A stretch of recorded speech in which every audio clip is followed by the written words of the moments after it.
အားလုံးပဲမင်္ဂလာပါရှင်ကျမတို့ရဲ့ channel လေးကနေပြီးတော့အားလုံးကိုပြန်လည်ကြိုဆိုလိုက်ပါလေဒီကနေ့မှာတော့ကြော်ကြားလာတဲ့ထိုင်းနိုင်ငံရဲ့စုံကရန်ရေသမင်ပွဲတော်ရဲ့နောက်ကွယ်မှာနှစ်ပေါင်းရာရှိသက်တမ်းရှိပြီဖြစ်တဲ့နည်းနည်းစမ်းကြဲတဲ့ဒဏ္ဍာရီတစ်ခုအကြောင်းကိုတင်ဆက်ပေးမှာပဲဖြစ်ပါတယ်ဉာဏ်ပညာကြီးမားလာတဲ့ဓမ္မဘာသာကုမာရလူလင်ငယ်နဲ့နတ်ပြမမင်းတို့အကြားကအသက်လောင်းကြီးထပ်ခဲ့ရတဲ့ဘေးအနိစိန်ခေါ်မှုဟာဘယ်လိုတွေလဲထိုင်းလူမျိုးတို့ရဲ့ရိုးရာယုံကြည်မှုအရနန်းစုံကရန်ခေါ်တကြံမဲတော်ခုနှစ်ပါးပေါ်ပေါက်လာပုံနဲ့ကဘာမြေကိုဘေးရန်ကင်းအောင်စောင့်ရှောက်နေရတဲ့အကြောင်းရင်းကိုအတူတူလေ့လာကြည့်လိုက်ကြရအောင်နော်လွန်ခဲ့တဲ့နှစ်ပေါင်းများစွာကဂေါတမဗုဒ္ဓမြတ်စွာဘုရားရှင်ပွင့်တော်မမူမီကာလမှာစီးရင်ဥစ္စာယန္တနာအပေါင်းနဲ့ပြည်စုံကျဲဝါတဲ့တထေးကြီးမိသားစုတစုရှိခဲ့ပါလေအဲ့ဒီမိသားစုဟာရွှေငွေယန္တနာအသုံးဆောင်ပစ္စည်းများနဲ့ပြည်စုံရုံသာမကတာမန်လူတို့တောင်းတမိသမျှအရာအလုံးကိုလည်းပိုင်ဆိုင်ထားကြသူများဖြစ်ပါလေ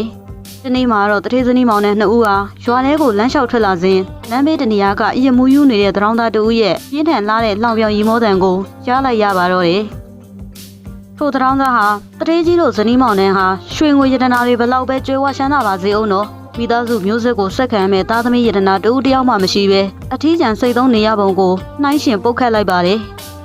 မိမိမှမူပိုင်ဆိုင်တဲ့ပစ္စည်းဥစ္စာမရှိပေမဲ့ရှစ်ခင်စရာကောင်းတဲ့သားသမီးမိမြစ်တွေနဲ့ဝန်းရံစီကားနေတာကြောင့်ဂုံတိတ်ခါနဲ့ပြည်စုံလှပါလေဆိုတဲ့တထေးကြီးတို့ထက်သူကားမှပိုရိတ်ခံကောင်းတာလို့နေကြောင်းကိုလှောင်ပြောင်လိုက်ပါတော့လေထိုသရောင်းသားရဲ့စိတ်ခတ်ထားတဲ့စကလုံးတွေဟာတထေးကြီးတို့ဇနီးမောင်နှံရဲ့စိတ်နှလုံးကိုရုပ်ရှိဆိုသလိုညှိုးငယ်တုံးလုံးသွားစေခဲ့ပါလေအမှန်စင်စစ်သူတို့နှုတ်ဟာအိမ်အောင်သက်တမ်းချေကြလာတာနဲ့အမျှမိမိတို့ရဲ့စည်းစိမ်ကိုလက်ဆင့်ကမ်းနိုင်မဲ့သားသမီးရတနာရရှိဖို့အတွက်အစဉ်တစိုက်မျှော်လင့်တောင်းတခဲ့ကြပါလေဒါပေမဲ့ကံကြမ္မာရဲ့မျက်နှာသာမပေးမှုကြောင့်ဒီနေ့ထက်တိုင်သူတို့ရဲ့နေအိမ်ကြီးတွင်းမှာမျိုးဆက်ဆက်ခံမဲ့သားသမီးရတနာဆိုတာပေါ်ထွန်းမလာခဲ့ပါဘူးအဲ့ဒီအချိန်ကစားလို့တထေးကြီးတို့ဇနီးမောင်နှံရဲ့စိတ်အာရုံတစ်ခုလုံးကမျိုးဆက်တဲ့ရင်သွေးရတနာတို့ပေါ်ထွန်းလာရေးအတွက်သာစူးစမ်းခဲ့ကြပါလေသူတို့ဟာသားစုပန်ချင်းနဲ့ပူဇော်ပါတာချင်းဆိုင်ရာထုံးတမ်းစင်လာတွေကို၃နှစ်တာကာလတိုင်တိုင်မပြစ်မကွက်ဆောင်ရွက်ခဲ့ကြပါလေဒါပေမဲ့ဘလောက်ပဲကြိုးပမ်းအားထုတ်ခဲ့ပါစေသူတို့ရဲ့ပြင်းပြတဲ့ဆန္ဒတွေဟာအရာမထင်ပဲရင်သွေးရတနာဆိုတာဝေးကွာမြဲဝေးကွာနေစေပဲဖြစ်ပါလေဒီလိုနဲ့တနေ့တာရဲ့ပွဲတော်ကာလတစ်ခုကိုရောက်ချီလာတဲ့အထိသူတို့ရဲ့မျှော်လင့်ချက်မီးအိမ်ကလေးဟာဆက်လက်တောက်ပနေခဲ့ပါလေတခြားသူတွေလိုသားသမီးရတနာရဖို့တောင်းတနေကြတဲ့တထေးကြီးတို့ဇနီးမောင်နှံဟာတနေ့မှာတော့အရွှေရံများရှံရံလေးရဲ့မြကန်းသားမှာရှိတဲ့ညောင်ဝင်းကြီးစီကိုပူဇော်ပါတာဖို့ရောက်လာခဲ့ကြပါလေထိုညောင်ဝင်းကြီးမှာပဲရှေ့တုံးစင်လာတဲ့အညီတန့်စင်တဲ့ရေးနဲ့9ကြိမ်တိုင်တိုင်ဆေးကြောထားတဲ့စံပြူတို့ကိုစနစ်တကျကြိုးရှဲပြီးညောင်မင်းစောက်ရုပ်ကစုံနမင်းကြီးထံရိုသေကိုင်းချိုင်းစွာနဲ့ပူဇော်ခဲ့ပြီးသားစုပန်းခဲ့ပါတယ်တထေးကြီးတို့ရဲ့တရားတရားနဲ့ဆွဲမြဲလာတဲ့ဝရိယကိုမြင်တွေ့ရတဲ့အခါမှာတော့တနာကျင်နာတတ်တဲ့ရုပ်ကစုံနမင်းဟာခရုဏာတက်မိသွားခဲ့ပါလေဒါကြောင့်တထေးကြီးတို့ရဲ့ဆန္ဒကိုဖြည့်ဆည်းပေးဖို့အတွက်နမင်းကြီးဟာကောင်းကင်ဘုံသို့ပြန်တက်သွားပြီးတရားမင်းထံအကူအညီတောင်းခံခဲ့ပါလေရုပ်ကစုံနမင်းရဲ့တောင်းဆိုချက်ကိုကြားသိတဲ့အခါမှာတော့တရားမင်းကြီးဟာခရုဏာဖြစ်ခဲ့တာကြောင့်ဘုံကံကြီးမားလာတဲ့ဓမ္မပါဠအမည်ရှိနတ်သားကိုလူပြည်ကိုဆေးလွတ်ခဲ့ပါလေထိုစဉ်မှာပဲဓမ္မပါဠနတ်သားဟာတထေးမကြီးရဲ့ဝမ်းကြတိုက်အတွင်းသို့ပဏိသန္တေအဖြစ်ရှင်းရှင်းဆိုသလိုကင်းဝတ်ဆံပဲကကြွဆင်းလာခဲ့ပါလေအဲဒီလိုနတ်ပြမတို့ရဲ့မဆမှုကြောင့်မကြာမီကာလအတွင်းမှာပဲတထေးမကြီးမှာကိုဝင်ရှိလာခဲ့ပြီးလာစိတဲ့အခါမှာတော့ရှစ်ဆရာကောင်းတဲ့တားယောက်ျားလေးတူကိုမွေးဖွားခဲ့ပါလေတထေးကြီးတို့ဇနီးမောင်နှံဟာအဲ့ဒီသားငယ်လေးကိုဓမ္မဘာသာကုမာရလို့အမည်ပေးခဲ့ကြပါလေနှစ်ပေါင်းများစွာတောင်းတခဲ့ရတဲ့ဆုတောင်းတွေပြေးသွားခဲ့တာကြောင့်သူတို့မိသားစုရဲ့ပျော်ရွှင်ကြည်နူးမှုဟာအတိုင်းထက်အလွန်ဖြစ်ခဲ့ရပါလေထို့အပြင်မိမိတို့အပေါ်ဂရုဏာသက်ကကိုကြီးစောင်းမခဲ့တဲ့ညောင်ပင်စောက်ရုပ်ကစိုးနမင်းကြီးရဲ့ကျေးဇူးတရားကိုတုတ်ပြန်ပူဇော်တဲ့အနေနဲ့အမှုပညာလက်ရမြောင်းလာတဲ့ခုနှစ်ထပ်သောနန်းဆောင်ကြီးကိုခမ်းနားစွာနဲ့ဆောက်လုပ်လှူဒန်းခဲ့ကြပါလေတထေးကြီးတို့ဇနီးမောင်နှံဟာသားတော်လေးကိုကောင်းမွန်စွာပြုစုပြောင်းထောင်ခဲ့ပြီးသားတော်လေးအတွက်သီးသန့်နန်းဆောင်တစ်ခုကိုဆောက်လုပ်ပေးခဲ့ပါတယ်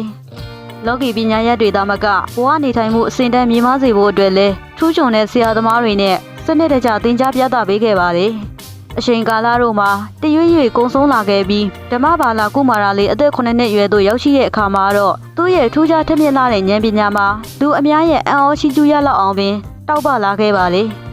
ေသူဟာခိခဲနဲ့နဲလာတဲ့ဘေးတင်သုံးပုံကျန်းကန်အသွဲသွဲကိုလှေမြန်စွာနဲ့ပဲအကောင်အစင်တက်မြောက်ခဲ့ုံသာမကတာမန်လူသားတို့နားမလည်နိုင်တဲ့ငှက်တို့ရဲ့ဘာသာစကားကိုပါနားလည်သဘောပေါက်ပြီးပြန်လည်ပြောဆိုနိုင်တဲ့အထိပါရမီထူးခြားလာတဲ့ကလေးတစ်ယောက်ဖြစ်လာခဲ့ပါတယ်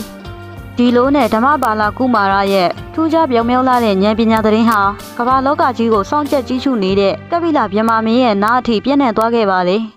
ဗျမမင်းကြီးဟာလူငယ်လေးရဲ့ဉာဏ်ပညာစွမ်းရည်ကိုစမ်းသပ်လိုတဲ့ဆန္ဒပြင်းပြခဲ့တာကြောင့်ကောင်းကင်ဘုံကနေလူပြည်ကိုဆင်းသက်လာပြီးခက်ခဲနေနေလာတဲ့ပု္ပ္ပာ၃ခုကိုမေးမြန်းခဲ့ပါလေထိုမေးခွန်း၃ခုမှာ1နန်းနေခင်းချိန်မှာလူတို့ရဲ့จิตရင်မင်္ဂလာဟာကိုခန္ဓာရဲ့ဘယ်ရက်မှာရှိသလဲ2မွန်းတဲ့ချိန်မှာလူတို့ရဲ့จิตရင်မင်္ဂလာဟာကိုခန္ဓာရဲ့ဘယ်ရက်မှာရှိသလဲ3ညနေခင်းချိန်မှာလူတို့ရဲ့จิตရင်မင်္ဂလာဟာကိုခန္ဓာရဲ့ဘယ်ရက်မှာရှိသလဲစတဲ့မေးခွန်း၃ခုပဲဖြစ်ပါလေပြမမင်းကြီးဟာမေးခွန်း၃ခုအတွက်အလွန်ကြီးမားတဲ့လောင်းကြီးတစ်ခုကိုလည်းကမ်းလှမ်းခဲ့ပါလေဓမ္မပါဠကုမာရဟာမေးခွန်း၃ခုကို9ရက်တွင်းမှန်ကန်စွာဖြေဆိုနိုင်ခဲ့ရင်ပြမမင်းဟာသူ့ရဲ့ဥကောင်းကိုဖျက်တောက်ပြီးပူဇော်ပါတာမှာပဲဖြစ်ပါလေ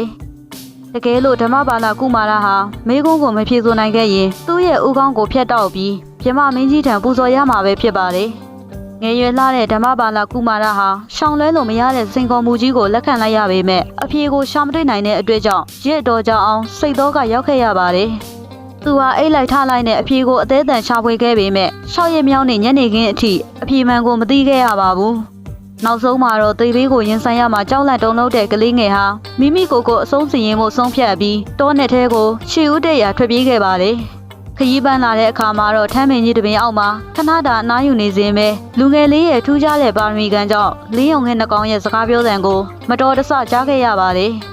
ငှက်စနီးမောင်နှံတို့ဟာနောက်တနေ့မှာအစာရှာဖို့အတွက်ဝေးဝေးလံလံသွားစရာမလိုတော့တဲ့အကြောင်းဓမ္မပါဠကုမာရဟာပြမမင်းကြီးရဲ့ပု္ပ္ပာကိုမဖြေနိုင်လို့အသက်ခံရမှာဖြစ်ပြီးအဲ့ဒီအခါမှာတော့ဓမ္မပါဠကုမာရရဲ့ခန္ဓာကိုယ်ဟာငှက်တို့အတွက်ရတာရှိတဲ့အစားအစာဖြစ်လာမှာဖြစ်ကြောင်းပြောပြခဲ့ပါတယ်။လင်းယုံငှက်တို့ရဲ့စကားသံကိုကြားတဲ့အခါမှာတော့ဓမ္မပါဠကုမာရဟာနှလုံးပြည့်မတက်တုံးလှုပ်သွားခဲ့ပါတယ်။ဒါပေမဲ့ကံကောင်းခြင်းဟာလက်တကန်းအလိုပါပဲ။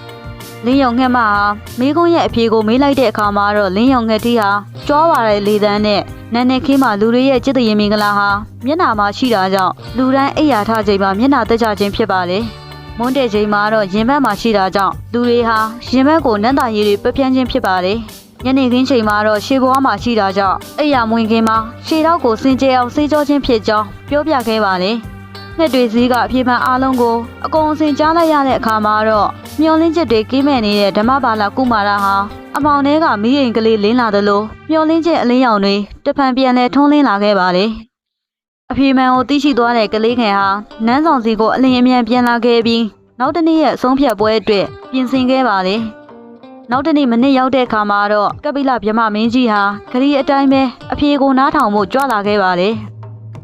ဓမ္မပါဠကုမာရဟာလင်းယုံငှက်တို့ထံမှရရှိခဲ့တဲ့နည်းနည်းလာတဲ့အဖြေပု္ပ္ပာအားလုံးကိုဖြေကြားလိုက်တဲ့အခါမှာတော့ဗျမမင်းကြီးဟာမိမိရဲ့ရှုံးနိမ့်မှုကိုအပြုံးမပြတ်လက်ခံခဲ့ပြီးခရီးအတိုင်းဦးကောင်းကိုဖျက်တော့ကပူဇော်ဖို့သဘောတူခဲ့ပါတယ်။ဒါပေမဲ့လို့ဗျမမင်းကြီးရဲ့ဦးကောင်းဟာတာမန်မဟုတ်ပါဘူး။တကယ်လို့ဦးကောင်းဟာမြေပေါ်ကျခဲ့ရင်ကဘာကြီးကမျိုးတောက်လောင်ပြီးကောင်းကင်ထက်ကိုပြစ်တင်ခဲ့ရင်မိုးကောင်ရေချဖြစ်ပြီးဒုက္ခရောက်မှာပဲဖြစ်ပါတယ်။သမုဒ္ဒရာနဲ့ပြစ်ချခဲ့ရင်ရေအလုံးခန်းလျှောက်သွားနိုင်တဲ့အတွေ့အကြုံအလွန်အန္တရာယ်ကြီးမားလာပါတယ်။ဒါကြောင့်ဗျမမင်းကြီးဟာသမီးတော်9ပါးကိုခေါ်ယူကာဦးကောင်းတော်ကိုမြေသို့မကျစေရန်ရွှေပန်းနဲ့စနစ်တကျခံယူစေခဲ့ပါလေ။အရာအလုံးအစင်းသစ်ဖြစ်တဲ့အခါမှာတော့ဦးကောင်းတော်ကိုဖျက်တောက်လိုက်တဲ့ခဏမှာပဲကမ္ဘာလောကကြီးတစ်ခုလုံးရုပ်ရုပ်သေးသေးဖြစ်သွားခဲ့ပါလေ။သမီးကြီးဖြစ်သူနန်းတော်ဒေဝီဟာဖခင်ဖြစ်သူရဲ့ဦးကောင်းကိုရွှေပန်းနဲ့လွှဲပြောင်းခံယူကာမြင့်မိုတောင်ကိုဘိုးပြူးလို့မိနစ်60ကြာအောင်ခမ်းနားစွာနဲ့လက်ရရဲ့လှဲ့လေပူဇော်ခံခဲ့ပါလေ။အဲဒီနောက်မှာတော့ကေလာတာတောင်ကြီးဒန်နာလီအမည်ရတဲ့ဥမင်လိုင်းကိုအတွင်းမှာစနစ်တကျသိမ်းဆည်းလို့အလူပစ္စည်းအမျိုးမျိုးနဲ့ပူဇော်ခဲ့ကြပါလေ။ထိုအခါမှာတော့ဝိတာကမ္မနတ်သားကိုယ်တိုင်ဆင်းသက်လာပြီးရတနာ9ပါးစီကျဲထားတဲ့ဘာဂဝတီအမည်ရှိခမ်းနားလာတဲ့နန်းဆောင်ကိုဖန်ဆင်းကာထိုဦးကောင်းတော်ကိုတိုးလောင်ထိမ့်သိမ်းပေးခဲ့ပါလေ။အဲဒီနောက်မှာတော့နတ်ပြမအပေါင်းတို့ဟာစူဝေးရောက်ရှိလာခဲ့ပြီးအနောတက်အိုင်ရဲ့ရေစင်ရေအေးနဲ့စနုနန်းနယ်တို့ကိုအသုံးပြုပြီး9ကြိမ်တိုင်တိုင်စေကြောတန့်စင်ကနတ်အပေါင်းတို့သုံးဆောင်နိုင်ရန်ဝင်းခါရင်ခန္ဓာကြီးကျယ်လာတဲ့နတ်သမင်ခန္ဓာကြီးကိုကျင်းပခဲ့ကြပါလေ။အဲ့ဒီအချိန်ကစားလို့နှစ်စဉ်မပြတ်ကြားရောက်လာတဲ့မဟာတကြံအခါမရတိုင်းမှာကပိလဗျမမင်းကြီးရဲ့သမီးတော်9ပါးတို့ဟာလူပြည်ကိုတူးတလဲစီဆင်းသက်လာကြပါလေ။ သူ သူတို့ဟာခမဲတော်ရဲ့စွမ်းတက်လာတဲ့ဦးကောင်းတော်ကိုရွှေပန်းနဲ့ဂယုတဆိုင်ပင့်ဆောင်ကစကြဝဠာရဲ့ဘိုးဖြစ်တဲ့မြင့်မို့တောင်ကိုမိနစ်60ကြာအောင်ရိုသေကိုင်းဆိုင်စွာနဲ့လှည့်လည်ပူဇော်ခဲ့ကြပါလေပူဇော်မှုခန္ဓာပြီးမြောက်တဲ့အခါမှာတော့ဦးကောင်းတော်ကိုငကုံမူလကင်းဝေရာကန္နာလီဥမင်အတွင်းသို့ပြန်လည်ပင့်ဆောင်ကတိုးလောင်ခဲ့ကြပါလေအဲဒီလိုထုံးတန်းစင်လာကိုနှစ်စင်မပြည့်အစင်းစစ်ဆောင်ရွက်ခဲ့တာကြောင့်ကဘာမြေကြီးဟာဘေးပရာကင်းစင်ပြီးငြိမ်းချမ်းသာယာစွာနဲ့တည်တတ်နေခြင်းပဲဖြစ်ပါတယ်ဒါကတော့ထိုင်းလူမျိုးတို့ရဲ့ရိုးရာယဉ်ကျေးမှုဖြစ်တဲ့စုံကရန်ရေသပင်ပွဲတော်ရဲ့မူလအစဒဏ္ဍာရီပဲဖြစ်ပါတယ်။စုံကရန်ပွဲတော်ဟာပျော်ရွှင်စရာရေပက်ကစားခြင်းထက်ပိုမိုနေနေတဲ့အဓိပ္ပာယ်များရှိနေပါတယ်။ဓမ္မဘာလကုမာရရဲ့ထင်မြင့်တဲ့ဉာဏ်ပညာ၊တရားမင်းနဲ့နတ်ပြမတို့ရဲ့စောင့်ရှောက်မှု၊သမီးတော်9ပါးရဲ့ဝတ္တရားကျေပွန်မှုတို့ဟာယနေ့တိုင်ထိုင်းလူမျိုးတို့ရဲ့စိတ်နှလုံးမှာအမြင့်တွယ်နေသေးပဲဖြစ်ပါတယ်။ဒါကြောင့်လဲနှစ်စဉ်တကြံအခါသမယရောက်တိုင်းမှာကဘာမြေငိမ့်ချမ်းစေရန်ခမဲတော်ရဲ့ဦးကောင်းတော်ကိုပင့်ဆောင်လာမဲ့နန်းဆောင်ကရန်တို့ကိုရိုသေစွာနဲ့စောင့်ကြိုနေကြခြင်းပဲဖြစ်ပါတယ်။ဆောင်ကရန်ပွဲတော်ဟာနှစ်စဉ်ဧပြီလ23ရက်နေ့မှ15ရက်နေ့အထိကျင်းပလေ့ရှိပြီးတချို့မြို့ကြီးတွေမှာတော့ခရီးသွားလုပ်ငန်းဖွံ့ဖြိုးဖို့အတွက်ရက်တစ်ပတ်အထိကျင်းပတတ်ကြပါတယ်။ထိုင်းနိုင်ငံရဲ့ဆောင်ကရန်ပွဲတော်ဟာမြန်မာနိုင်ငံရဲ့တကြံပွဲတော်နဲ့အစဉ်လာချင်းတူနေပါတယ်။နောက်ထပ်လည်းယခုလိုစိတ်ဝင်စားဖွယ်ရာအကြောင်းအရာလေးများကိုပုံမှန်တင်ဆက်ပေးသွားမှာဖြစ်တာကြောင့်ကျမတို့ရဲ့ channel လေးကို like and subscribe လုပ်ထားကြဖို့အတွက်မေတ္တာရက်ခံအပ်ပါတယ်ရှင်